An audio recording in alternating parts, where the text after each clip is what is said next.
Mwaramutse namwiriwe kuri mwebwe mwese musanzwe mukurikirana ibiganiro vya Yaganawe TV twizera yuko mumeze neza aho muherereye hose tongera kandi tubaha n'ikaze mu kiganiro cacu nk'ico kuno musi wa kabiri ingenekerezo ni gindwi ukwezi n'ukwa kane umwaka w'2026 mugwi wa FC Barcelona nk'uko ikinyamakuru Diario Sport kimwe mu binyamakuru gisanzwe kivugira umugwi wa FC Barcelona nuko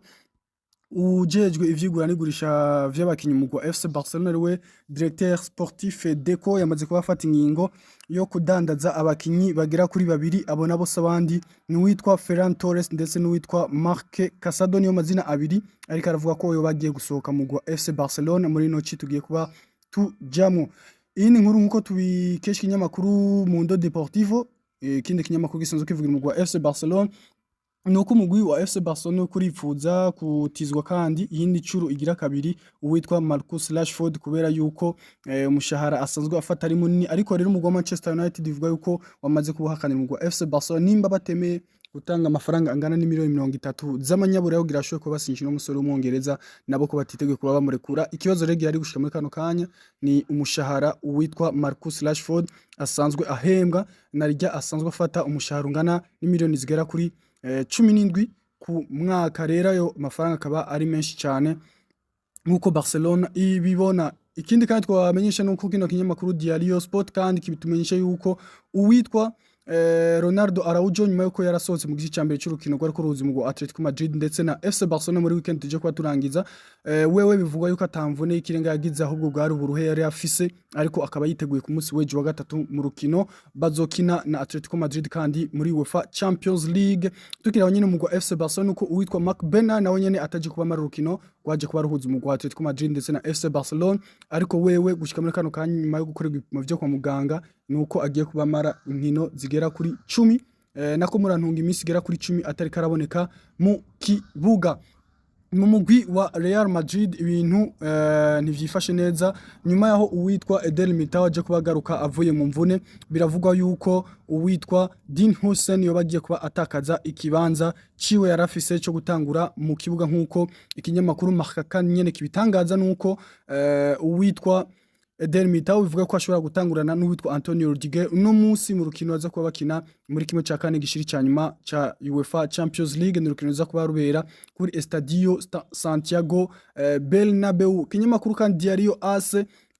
kitumenyesha yuko inyuma yuko uwitwa Alvaro Arbeloa atsinzwe n'umugwi wa Real Mallorca muri La Liga hatangwe kuba amakenga menshi yuko n'umumenyereza ashobora kutazobandanya n'umugwi wa Real Madrid mu mwakuza ariko kandi ngo bikazovana n'ivyizigira zotanga muri UEFA Champions League na cyane mu rukino bagiye mu nkino zibiragiye ko bahura n'umugwi wa Bayern Munich. Mu kiganiro n'abanyamakuru witwa Vinicius Junior yaje kuba abazwa ibijanye no kongereza amasezerano kwiwe nyuma yaho ikinyamakuru Marca ndetse na Diario AS bimwe mu binyamakuru bisoze bivuga mu Real Madrid vyamaze kuba bitangaza yuko uno mukinyi ari hafi kuruta ikindi gihe kongereza amasezerano muri no mugwi wa Real Madrid. Rero yaje kuba abazwa ico kibazo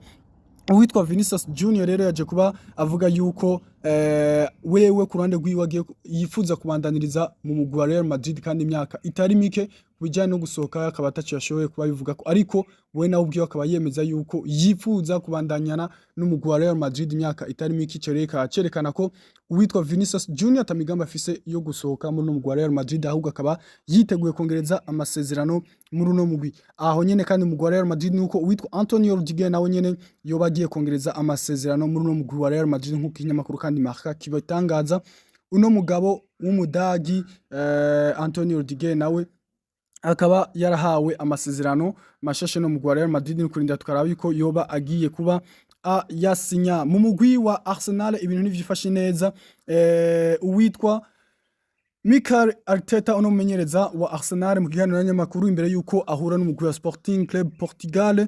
muri kimwe cya kane cya UEFA Champions League yaje kubatangaza yuko uwitwa Bukayo Saka hari amakenga menshi yuko adashobora kuboneka muri no rukino ariko kandi sinawe wenyene n'uwitwa Julian Timber bano bakinyuka ari babiri nabo nyene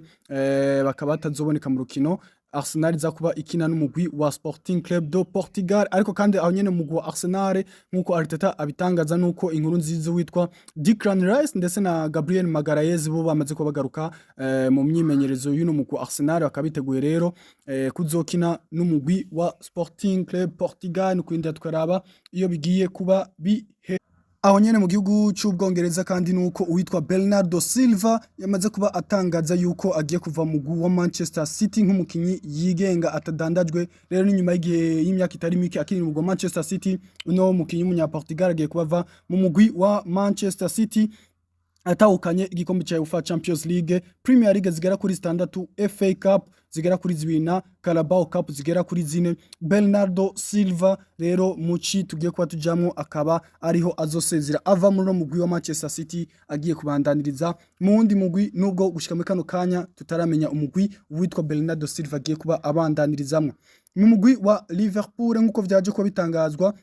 n'uwitwa Arne Slot n'umumenyereza wa Liverpool, nuko amakuru atari meza witwa Alisson Becker atagiye kubaboneka mu rukino equipe ya Liverpool izokina n'umugwi wa Paris Saint-Germain, ndetse n'inkino zibiri zose rwa mbere rwo gusubiriza. Rero yaje kubatangaza ko uno munyegori w'umunye Brazil yaje kuba agira ikibazo c'imvune, ahubwo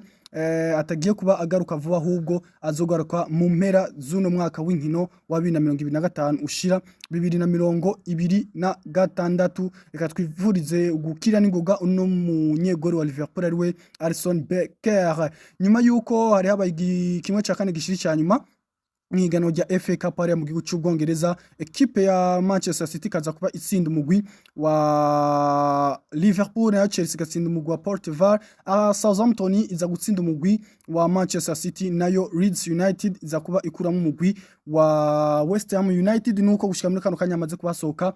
itombora ya kimwe cha kabiri gishiri ca nyuma ciganwa rya FA Cup, nuko Chelsea izohura n'umugwi wa Leeds United, nayo Manchester City ikazohura n'umugwi wa Southampton ku magenekerezo ya 25 za kuno kwezi kwa kane, ndetse no ku magenekerezo ya 26 kuno kwezi kwa ndamukiza umwaka wa 2026.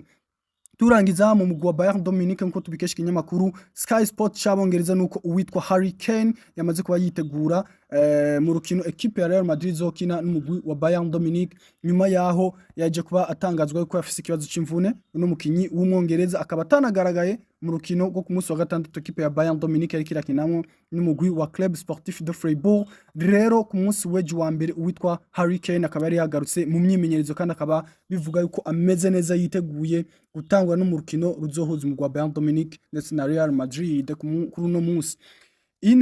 Mu kurangiza rero nuko uno munsi hariho inkino za kimwe ca kane gishiri ca nyuma muri UEFA Champions League, equipe ya Real Madrid iza kwakira kuri Estadio Santiago Bernabeu no mugwi wa Bayern Dominique igihe c'isaha 3 z'ijoro. Ni shock ikomeye cyane igiye kuba ihuza ino migwi, nayo umugwi wa Sporting Club Portugal iza kuba yakiriye umugwi wa Arsenal hariya mu gihugu ca Portugal ku munsi w'ejo. Urundi rukino rudasanzwe ruzohuza umugwi wa FC Barcelona kuri Spotify Camp Nou no mugwi wa Atletico de Madrid, nayo Paris Saint-Germain i Parc des Princes na nyene ku munsi w'ejo igihe c'isaha 3 z'ijoro izokwakira no mugwi wa Liverpool. Reka tashimire mwe mwese mwafashe kano kanya kugira mubane natwe muri kino kiganiro cacu.